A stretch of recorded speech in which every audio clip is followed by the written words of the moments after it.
Quintino.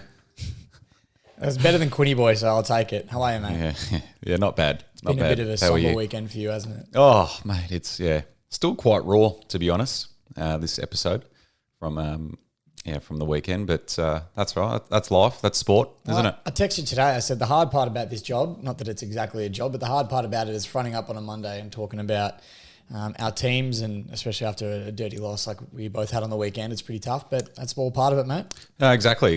And it wasn't just, for me anyway, it wasn't just AFL. It was the soccer. So Liverpool didn't get up. No, as most people know, big Liverpool fan. So got up early Sunday morning to watch the Champions League final, and that was just chaos from the first minute, really. So so I was exhausted and tired all day on Sunday leading into the Carlton game, and by half time I was ready to go to bed, but pushed through and didn't turn out to be worth it in the end. But that's all right. We played 5 minutes of good footy and nearly pinched it, so that's the positive to take out of it anyway. Oh, if there's an upside, that's definitely it. That just sounds like a very emotionally taxing day. It was. It really makes you question why you love sport, but you got to take, though, isn't it? Yeah, you got to take the bad with the good, don't you? Exactly. If it feels that bad, imagine how good it feels. You know how good it feels. So exactly, it goes both ways, and you're lucky enough to get a chauffeur into the G. Chauffeur? I did actually. Straight from Balaclava. That was nice. It's not every day that the chauffeur sits down and has a beer with you as well after he drops you off, but that was all right. It was good to soak in the atmosphere a little bit and see Carlton and Collingwood walking up and down Swan Street, and you could really sense a rivalry before the game had even started. I mean, we got there 1:30, I think, before 1 o'clock, and about 1. I reckon about 1 o'clock, 1:15. And you could feel it sort of just buzzing the atmosphere. Yeah. So it was pretty crazy. Massive build up. Before the game. Yeah. That was probably the biggest Carlton Collingwood game for years, I'd say, and probably the best one as well. The best game that those two teams have played for a long time. So with a 4-point margin. Yeah, exactly. Both teams are. Carlton's obviously a lot better this year. Collingwood are still pretty good. Like they're pushing for the 8. So it was as tight as it's been for a long time. So it was and it showed in the result as well. So, but that was a classic game, as disappointing as it was. But are we getting some special Carlton people on the episode tonight? We are. Carlton person. Carlton person. Carlton person. Sorry. We are. Well, Carlton people, me and him. Yeah, well, you said special though.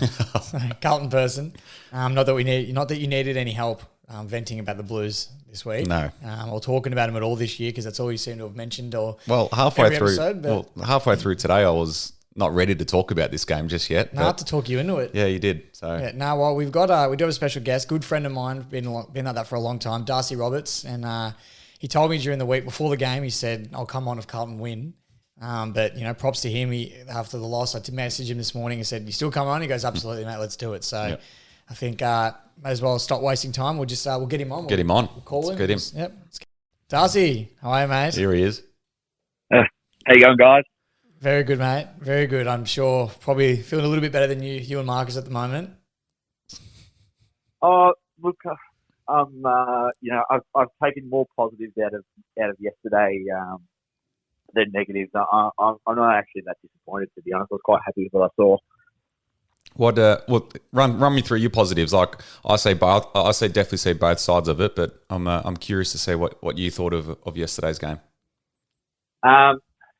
So we're the hunted now, which is quite weird to say after supporting the Blues for the last 17 years. But our injury list at the moment is injury management is diabolical at the moment. I mean, I think now we have about 3 key players on fit players on the list, being Curnow, DeConning, and that's probably it for now. I think Wiedering was the last one, but then he went down in the second quarter against Collingwood, and the boys really had to pull out all stops, but they kept fighting, which is great to see. I'm not overly disappointed with the way that they played yesterday.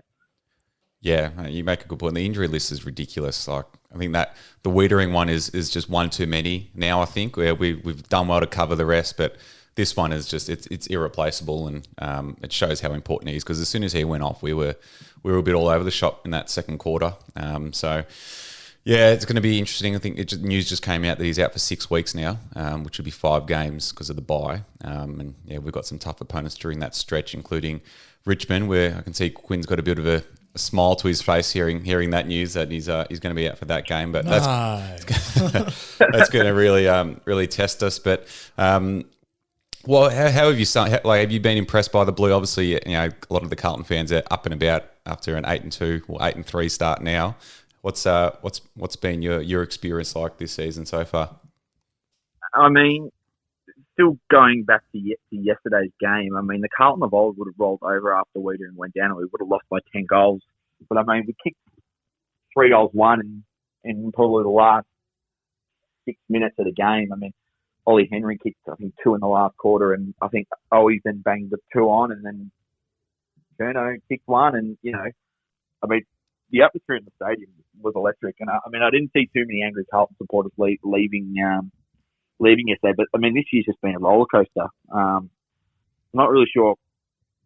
I don't really have the words to put it. I mean, it's certainly the most enjoyable season. A few scary games in Port Adelaide and Hawthorne, but I mean, these young players that Brendan Bolton was getting games into very early, and they probably didn't deserve games. I mean, they're showing some really old heads now, which is great to see. Yeah, for sure, mate. For sure. I think those years have definitely paid off, as hard as it was at the time. All those players that he was blooding were definitely starting to come good. But, we played, I think I was saying to Quinn just before, we played 5 to 6 minutes of good footy yesterday, nearly pinched it. So I think that's how far we've really come. And you can tell Vossi's really put in a resilient mindset to all the players. They really fight through it, which is good to see. And the midfield as well. Like, how good's George Hewitt and Adam Chera been since they've come across? It's I don't know. It's a couple more strings to our bow, I suppose. I mean, we've had blokes running through the midfield that certainly didn't deserve to have a game in the midfield, and weren't midfielders by any stretch. I mean, as loyal and great Ed Curnow has been for the club, I mean, are we going to see him next year? Do we need him?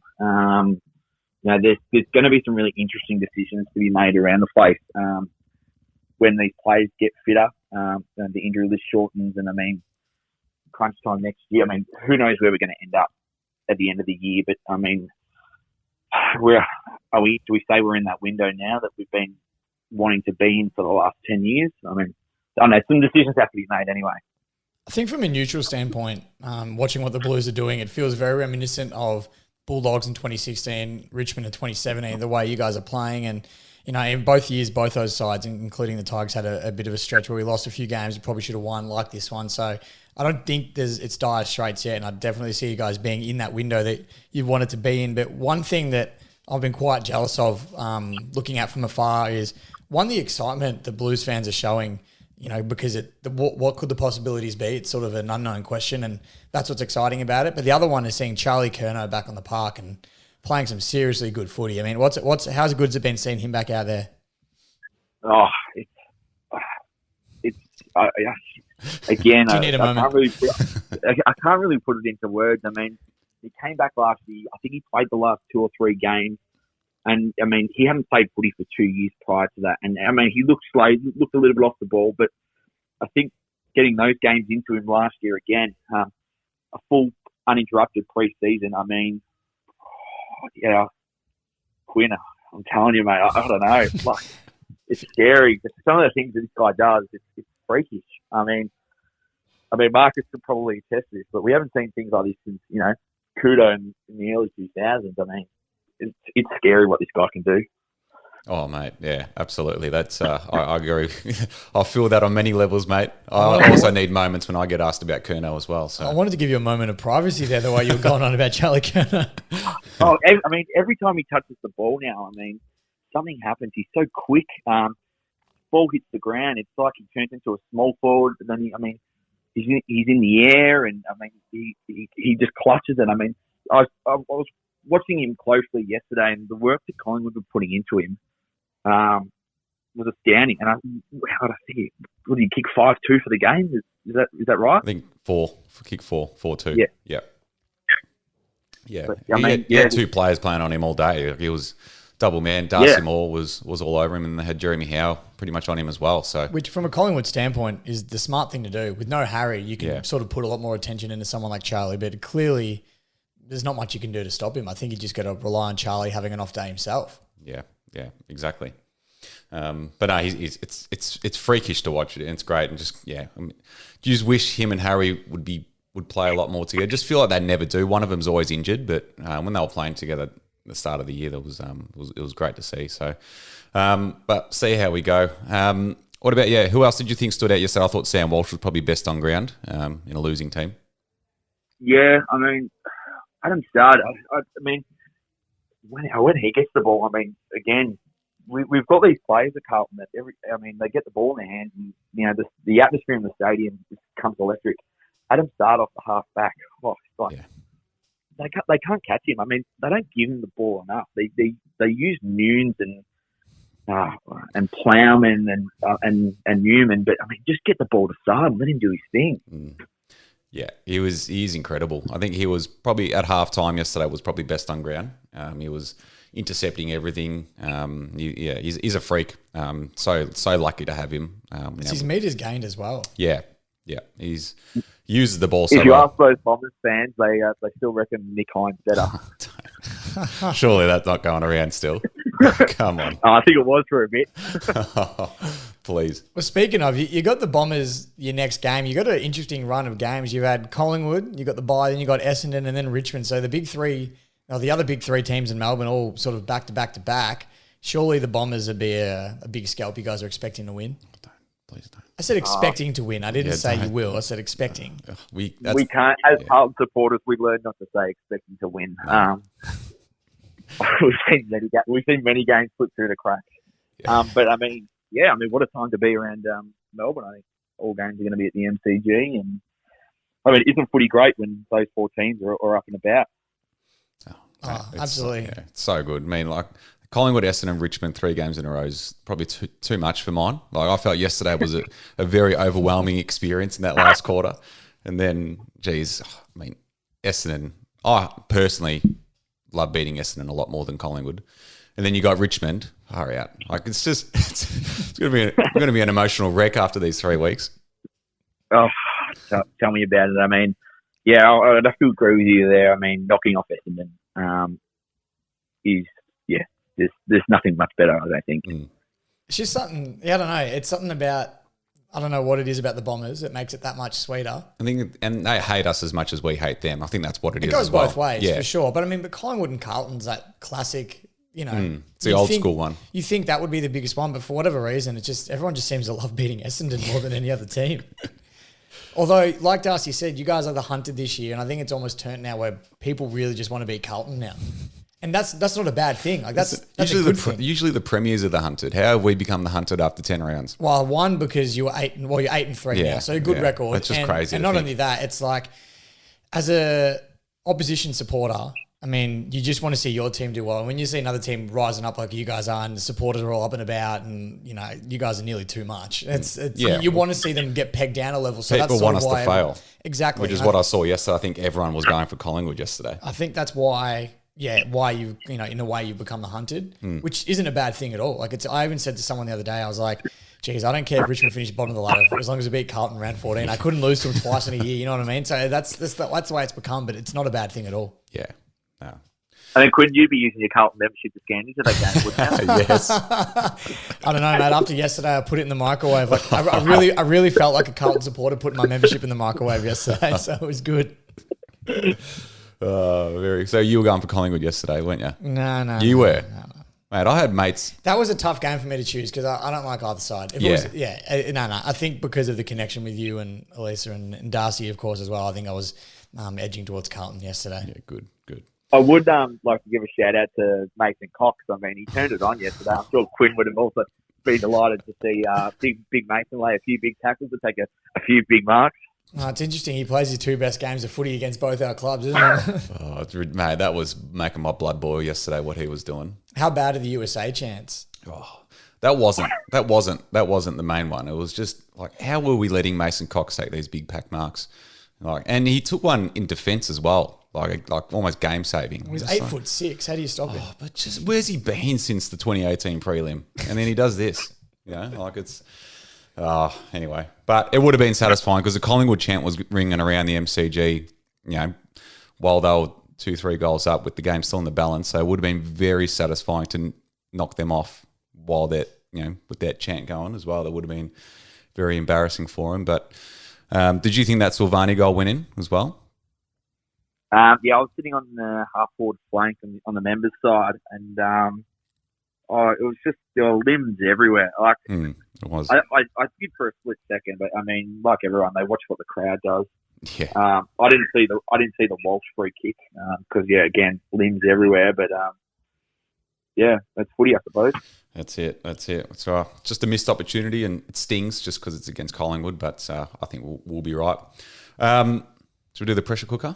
Yeah, Get stuck in. I'm sure you're all aware of it, Darcy. Just a few quick fire questions. Just nothing too crazy, mate. I'm sure you'll answer them no problem at all. So yeah, without further ado.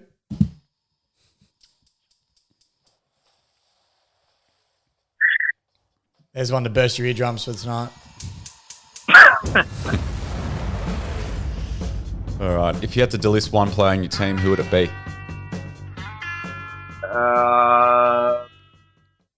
Charlie Kerner. Jack Newnes. Yeah, good. I was hoping you'd say that. Well, on the other hand, if you could add one player from any other list, who would it be? Lance Franklin. Yeah. Yeah, that's fair enough. Yeah, not the first Or time. Jack Ginnivan. Yeah. He was pretty quiet yesterday, actually. Didn't do too much. He wasn't. Well, yeah, he was 0-2. I think he had a couple of pretty easy ones. He shanked there. Geez, the Collingwood fans love him. Whenever he gets the ball, they go absolutely nuts. You talk about players that make the crowd go electric. He's one of them at the moment, especially after that selfie that got around over the week. I don't know if you saw that one. Maybe we'll touch on that a bit We'll later. touch on that later. You're in the middle of the pressure cookie here, Quinn. Especially rapid fire. Which team do you love beating the most? Do you think you've answered that already? Essendon. Yeah. Yeah. And most importantly, and Darcy, you better answer this question correctly, mate. Who is your favourite Pressure Point co-host? Oh, I don't know. They both have special places in my heart. But I've got my finger on the trigger. Shout out to the social media manager, Elisa. Well, there's a first. She does a lot behind the scenes, and I think you guys would be nothing without what she does. There we go. You know what? I'll take that one. Yeah, I'll cop that. that's I'll good. cop that. That's very good. No. Well done, Darcy. That was very clever. Well done. Thank you. No, pleasure, mate. Well, thanks for jumping on. Marcus needed someone to vent with, so it's been a long time coming, but it was good to finally get you on the podcast, and hopefully, you got to vent a little bit as well, and get everything off your chest after a big week of footy. Yeah, thank you. I mean, I love the show. My favourite episode was the Gary Buckenara one, but keep the guests coming. We're loving it all, and have a great night, guys. Thanks, mate. Appreciate it. Go Blues. Go Blues. See ya. See you, mate. Well, there's a passionate man. That was good. I didn't expect Elisa. That was a first. Well, He shocked us. yeah. Geez, I don't know. I honestly didn't know what he was going to say. I thought he was going to say me because of Carlton, and then I thought he was just going to shock us by saying you. But he shocked us even more by saying Elisa. So. Easy. He got us. He got us there. But Carlton, funny enough, wasn't the only game or the only team to play on the weekend. Yeah. How long have we been going for? Too long. Yeah. Too long. So we'll move on because there was plenty of other games. That was a during the big talking point from the weekend anyway. So we've done that. What are we in? AFL. Let's talk about the umpires. AFL. That is what we talk about here on the podcast. Reading through the run sheet, and you've written AFL as spineless. I have written AFL as spineless. And, I mean, I'm sure everybody can already picture why, but the Richmond-Sydney game on the Friday night, first game of the week, finally enough, it was good to actually have a good game of football on a Friday night. Well done to the AFL there for finally scheduling a game that's of quality standard. 2 weeks in a row. 2 weeks in a row. Took them a bit of time, but they finally got there. Sydney got the job done by 6 points, and rightfully so. I mean, Richmond had a 30-point lead at one point. Looked like it was going to be pretty comfortable, and then I think almost in classic Richmond fashion this year, we sort of let a big lead slide. We gave away silly free kicks, 50 metres. We didn't have to play. It was just undisciplined footy. But the biggest talking point from that game was definitely the decision that was paid just before the siren. It was a free kick to Dion Prestia about 55, 60 metres out maybe. And just as they've blown the whistle, the siren's gone about a second later, and Chad Warner has launched the football into the crowd, which Look, my opinion on this is it's black and white in the rules that is a 50-metre penalty any day of the week. And for the first time in AFL history, the umpires have decided to use common sense with a decision and say that it's not 50, it's just a free kick. He wouldn't have heard it.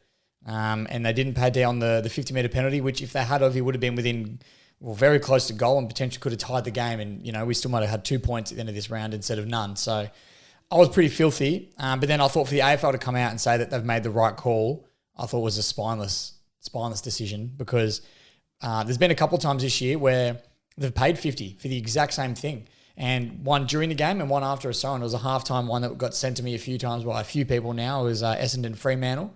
And same thing. It was went over the line. It was a free kick just on the halftime siren. And the Freo guy, I can't remember who it was, dropped the footy, hasn't given it back to the Essendon player, and the umpire's paid 50 metres.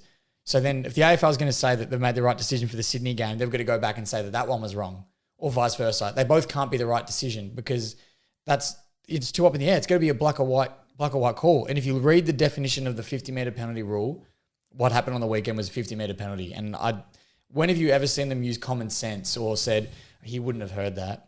Against Essendon the week before, I was obviously using Richmond examples here. Shea Bolton got pinned twice for that, where he's given away a free kick, didn't hear the whistle, snapped on goal. The umpire's paid 50-metre penalty, even though he clearly wouldn't have heard the whistle. But it doesn't matter if you hear it or not. The whistle was blown. That's up to you to hear. If you haven't heard it, it's not the umpire's problem. But of course, this time here, they've used common sense, and I'm dirty on it. The fact that the AFL has come out and said that they've made the right call is spineless. It's big. It's big. Well, it could have been my Crimea River, but I've got something else I want to talk about for that. But yeah, look, it wouldn't have changed. It wouldn't have changed much. I'm not saying that cost us the game. We could have tied the game, which would have been a bit of an easier blow to bear. But it was more the decision itself for me. Like, it's the rule. It's a 50. And the fact that... It's the explanation of it, I think, is the worst part, for the umpires. We're going to use common sense. Yeah, that sort of stuff. But why? When do we ever use common sense? Do you going to use common sense with deliberate out of bounds when it's launched out of a pack and it bounces on a 90-degree angle and goes out of... Like, clearly that wasn't where it was meant. You don't pay common sense then. Or with the descent rule, someone kind of just... Like that, you know what I mean? Yeah. Like, they don't show it for any other decision, and they decide to show it when the game is on the line after the siren, and it could have potentially changed the outcome. And that's why they didn't pay it. I'm telling you right now, because it would have changed the outcome of the game. If that happened in the second quarter, tell me that wouldn't have been 50. Oh, absolutely. And it just opens up a whole can of worms when you say common sense and things like that, because you could say that about every single free kick, like, oh no, I'm not going to pay that. Just common sense not to pay that, or it's common sense to pay that. That's what I mean. You're paying it. It's because it's a free kick. That's the rule. You're paying it.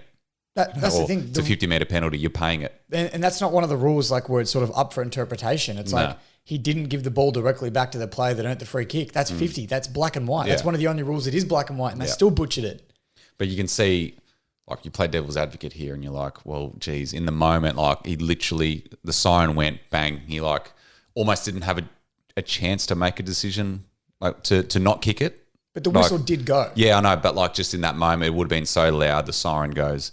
That's just, I think that's where the umpires are coming from. Yeah, that's where I get where they're coming from. And like, I probably would have, I'm sure if it was the other foot and Richmond kicked it over into the crowd, I'd probably be saying a similar thing.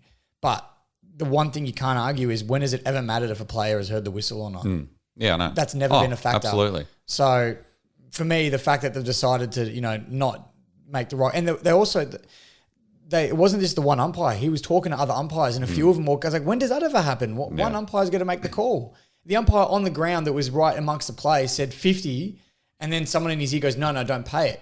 Well, hang on a second. One guy was going to pay the 50 because they all started to run towards goal.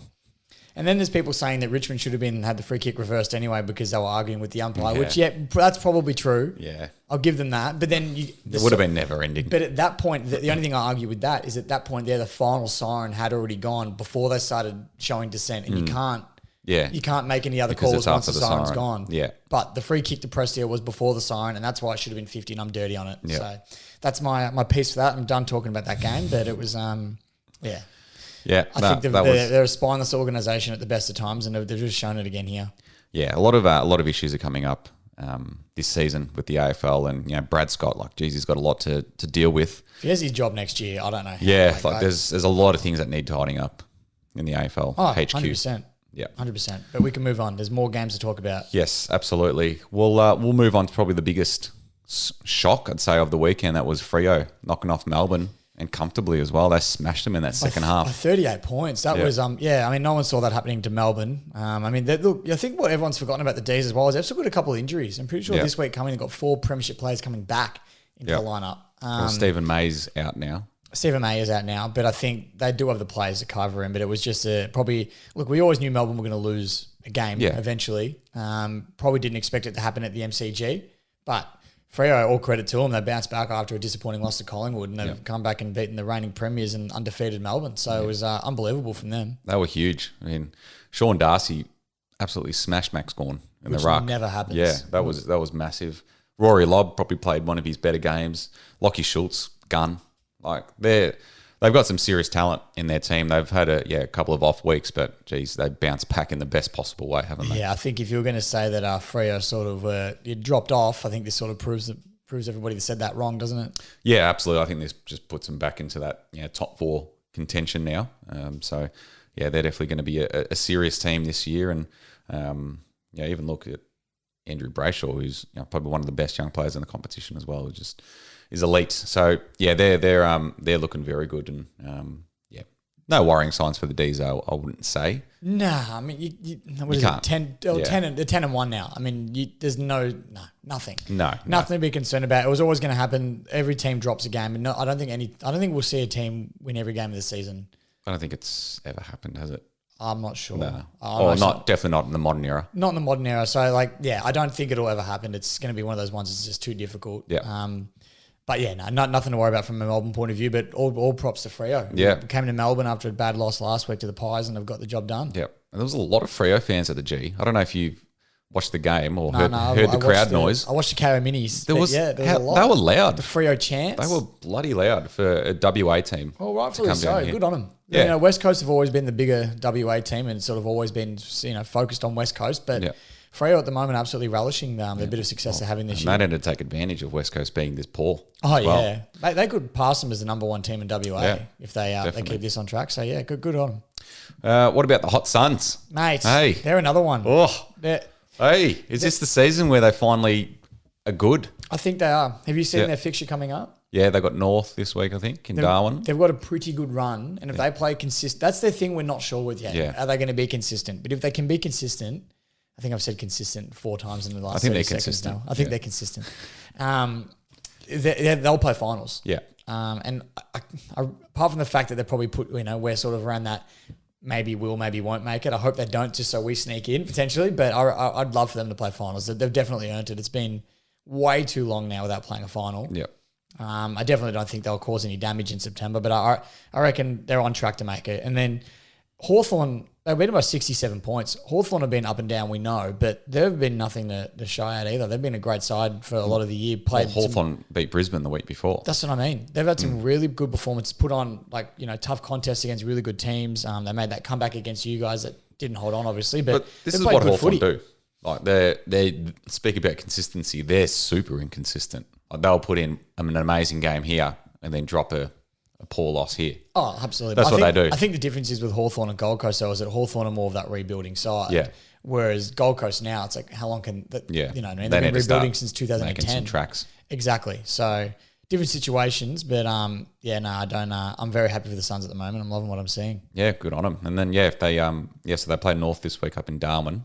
They win that, they'll be 6-6, which is, to make finals, you just need to win more than you lose, and they're on track for that. So it's good. Good on them. Speaking of a team that's definitely not playing finals and probably definitely won't avoid the wooden spoon is the West Coast Eagles. Wowee. Jeez, it's sort of who wants it more, North or West Coast, but West Coast have had 2 games now where they've lost by 100 points, or maybe 3 games. Is it 3? Oh, probably more. I know we beat them by 100 and Bulldogs have beaten them by 101 now. So I reckon there's another one in there. There might have been one more early in the year. Can't remember, but that's I don't even know what West Coast's problem is anymore because it's not COVID anymore. No. They've got a couple of injuries, but I think they're just genuinely a bad side. They're just bad. We were putting on excuses saying, it's COVID and, they had a bad preseason, but we're around 11 now and you've seen nothing from them. Yeah. They're just genuinely a bad team. Like they're aging. I think all that COVID stuff has just stuffed everything up for them, and it's just led them on this bad path, and they're finding it very hard to recover from that early season damage, really. And yeah, I think they just need a complete rebuild. Like a lot of those older players, you'd probably just try cash in on some of them for sure. I mean, like someone like Nick Nat, like he can command some big money somewhere, and clubs would be willing to pay. Someone like Collingwood at the moment, yeah, they don't have a ruckman really. Or Hawthorne, yep, they've got injuries. Like, yeah, and Nick Nat, if he wants to win a flag, he can't stay at West Coast. No, I mean, he'd be surprisingly old, I reckon. Well, he'd be late. He'd be pushing 30 soon. He'd have to be. He's been around for a long time now. I think people forget how long Nick Nat. No, he'd be a veteran soon. So he'd want to, because he missed West Coast flag in 2018. He's 32. Jeez. Okay. There you go. I thought he. Right. I thought he was a little bit younger than that. 32. He needs to move on. Born in 1990. So he's if he wants to win a flag, he's not going to do it at West Coast. And I mean, if he stays at West Coast, I'll props to him. I love one club players. I think it's an honourable thing to do. But just to be spewing, he missed that grand final in 2018. Yeah. Because that really was the chance, wasn't it? Yeah, for sure. Yeah, I think he'd be one, and clubs would break the bank for Nick Nat, you'd say. You'd be silly not to. If you were in need of a ruckman and you were in the premiership window, you'd just go all out for him, wouldn't you? Because he's a midfielder and a ruckman in the same token. So, and when he's on, he's very hard to stop. Yeah, for sure. Crowd numbers. You want to talk about that? I did. You educated me a little bit before we recorded, but I will talk about it. I was a bit interested because it said Carlton Collingwood was supposed to be sellout, which was amazing news because we've had some terrible crowds so far this year, and mixture of COVID, umpiring, tickets being too expensive. We spoke about it before. Getting a guest pass for MCSL or AFL members is about $50. Like, people aren't going to spend that kind of money. Even just getting a regular ticket is expensive at the moment. So no wonder why the crowds are low. But selling out Carlton Collingwood was amazing. And then I was shocked to see on TV that there was, I say only 80,000, but it was 80,627 was the official attendance. And that's a massive crowd. I love that. But I thought the G holds 100,000. So I was a bit confused by that. But I'm not sure if anyone else is, but you have a pretty good explanation as to why that is.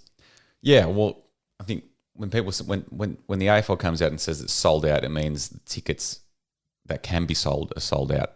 So it's your general admission, your guest passes, people that reserve a seat.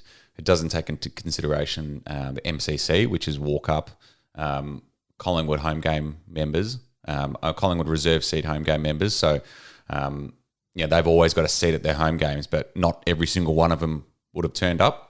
So that brings the crowd numbers down. And then there's probably like corporate tickets as well that don't all get used up.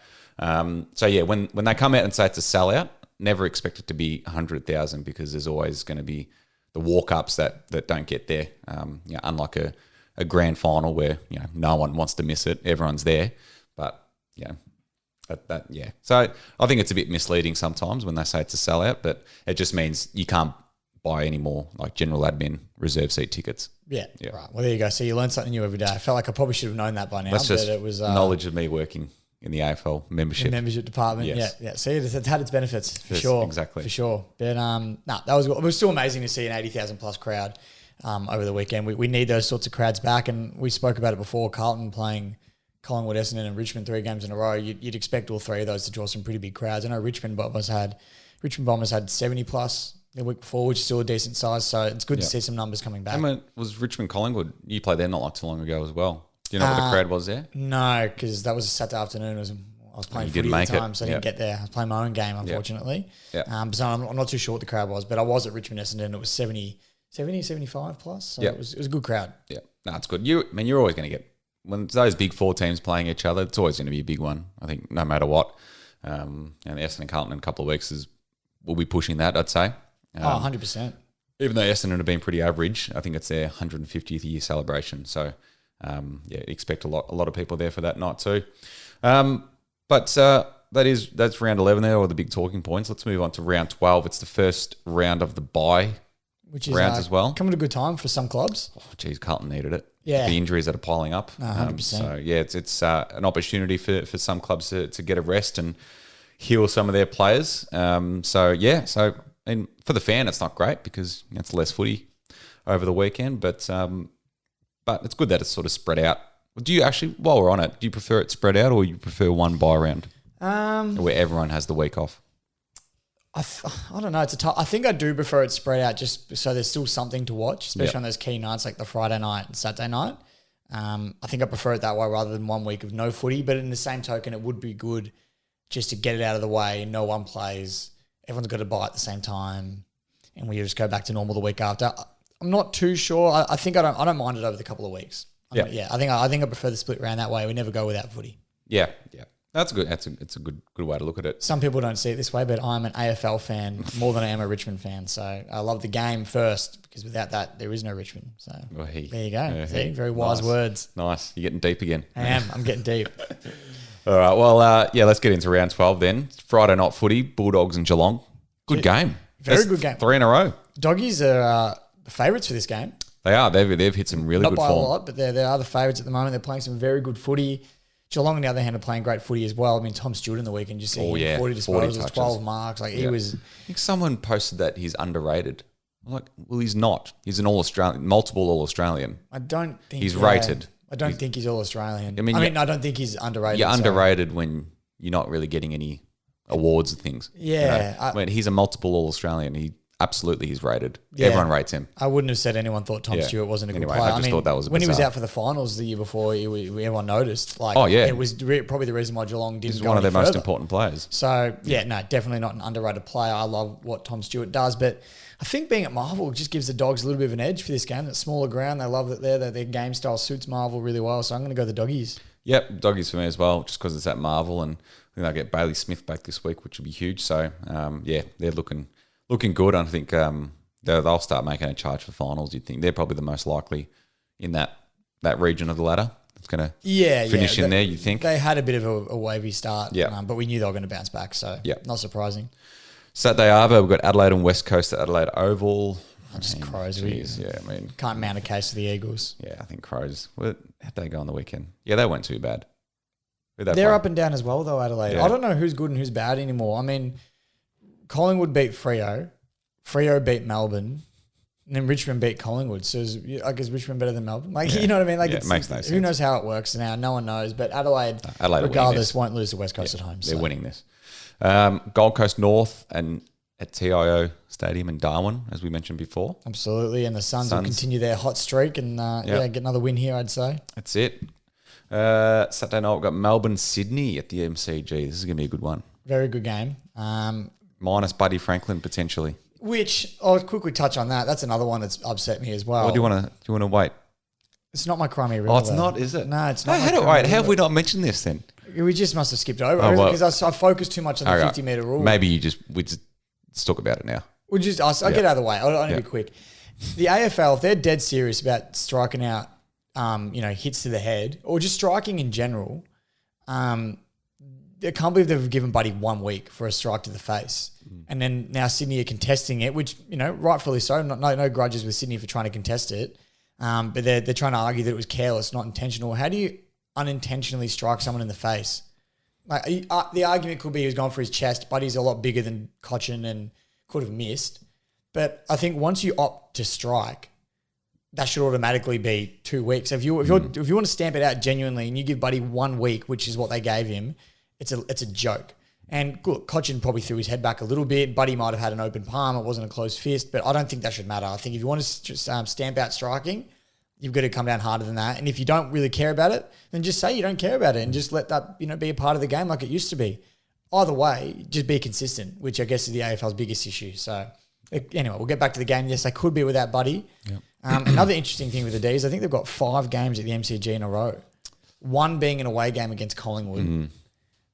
Which is still at the G. So I don't want to say they've been given a pretty good run, but just for the premiership side, they've been given a pretty good run. Yeah, they're like Richmond the other year, wasn't it? Yeah, well, they're a great side, though. I'm not saying they'd lose games if they were elsewhere, but they've just been pretty lucky. And I guess for Melbourne supporters, make the most of it, get to as many games as you can. I know their numbers have been pretty low too, speaking about crowd numbers. 29,000 on the weekend. Seriously? Like, mate, you're the premiership favourites by a mile. Where are they? Reigning premiers. I know it was against Freo, but surely you'd show up. Like, where are the I'm calling out Melbourne fans. Where are you? Honestly. And if you've got a legitimate excuse, DM us. We want to know. We want to know. I want to know what the hell's going on. Where the crowds have been. Well, they can't be bothered because they're too good. I know. I've been going to the footy. Well, I go to most weeks anyway, regardless of where Richmond were in the ladder. I mean, even this year, I'm still going every. Like, I just love going. But you think when your team's top of the ladder, you're undefeated up until this weekend. Wouldn't you cherish that? Yeah, and I guarantee you, when Carlton plays Freo in Melbourne in a few weeks, there'll be way more than that. It'll be 50 plus. Yeah, for sure, 50,000 plus. Which for an away game is like playing an away team. Sorry.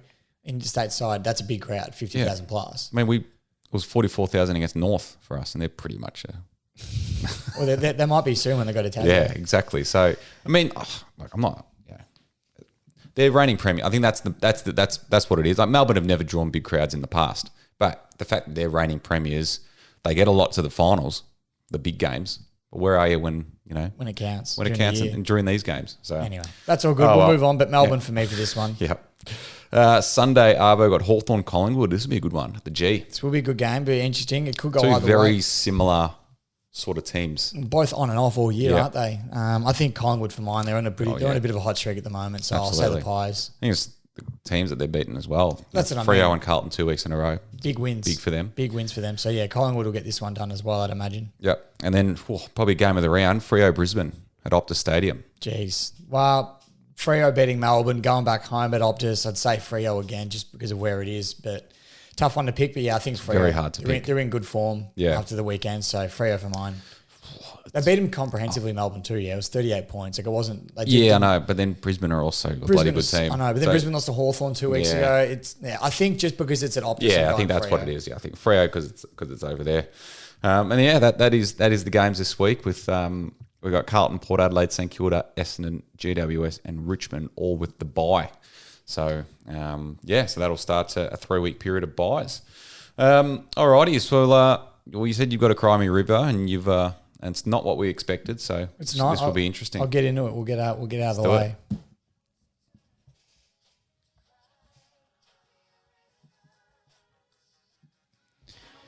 All right, so I'll make this one quick because I've been ranting a little bit already this episode, so I'll get this one out of the way. But it happened after the Richmond-Essendon game, and it's happened again this week after the Carlton-Collingwood game, and that's brawls at the football, or I guess more specifically after the footy, just outside the stadiums. And there is no place for punching on in our society, and especially after games of football like that. I mean, it's all good and well to be passionate, but to go out and, I mean, the Carlton-Collingwood one was, or even the Richmond one, it was sickening to watch. It was a group of guys, just bashing the shit out of one bloke on the ground. And the Richmond-Essendon one was, I think someone got hit with a didgeridoo across the face, like nearly broke his neck. Like I don't know what goes through people's minds. Obviously, it's a bigger issue than just a football thing, but the fact that it's happening outside games after, game, obviously there's a lot of drinking involved. There's emotions are flowing because football does that to people, but there's no place for that in society, and that's really pissed me off because it puts a dampen on the game. You want to enjoy your team's win. I mean, as a Collingwood point of view, if I was a Collingwood supporter on the weekend and, you want to enjoy your team's winning, you walk out the game and you're walking up Punt Road and you see three Collingwood, I don't know who was involved in the brawl, I'm just giving a hypothetical, but you see three Collingwood supporters beating the shit out of a Carlton guy. I mean, you can't feel good about that. It puts a damper on the game. So for mine, it's a pretty obvious one. I doubt I'm the only one that thinks this, but yeah, definitely brawls, punching on, ganging up on someone, violence of any sort outside of the game and in society in general. Yeah, there's no place for it. Spot on, mate. Spot on. Like, there's nothing wrong with being passionate. Like, we love it. That's what I love the most about our sport is that, there's, especially with the big four teams, like we're as passionate as ever, almost psychotic to a certain extent. But it's all fun. Like, you just psychotic about your team. But when it turns into violence like that, there's just no place for it and taking it way too far. Spot on there, mate. That was good. Done different. All right. Well, geez, reluctantly to do my big call this week. If there's any motivation to get it right, it's the fact that once we get one right, that's it. We're not doing it again. Okay. So let's knuckle this one. Well, I've been thinking about this one. I'm not sure if I'm going to do something that's going to happen this week, but something I've been thinking about, and we brought it up not too long ago. Spit it out. I feel like we might need a sting for this. We get to introduce. We'll make one. We'll make one. Gold Coast will play finals. I love that. Yeah, that is a big call I think they will. because it's not a guarantee. Well, it's a big call just because it's the Gold Coast. And I was about to Those say, words don't go together. Gold Coast and finals aren't never go in the same sentence, and I don't mind that at all. I love that call, and I think this week with North Melbourne, it's a good step in the right direction for them. Yeah, so I think they will. I think they'll sneak in. They've got a good draw, so and they just need to win all their home games at Metricon, and I think they'll make it. So I love that. We'll get a Sting involved. Yeah, we will. Not for this week. We'll get on for next week. We'll make one soon. And I think if this one gets up, that'll be unreal. Beautiful. Love it. Let's do it.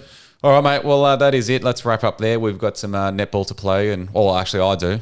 I've got a night shift tonight, got night shift, which is the first time ever. Yes. I got it's 7:33 at the moment. I'm going to be at work at 8, so we are pushing it for time, but we'll get a roll on. All right. Well, thanks for listening to this episode, and we'll chat next week.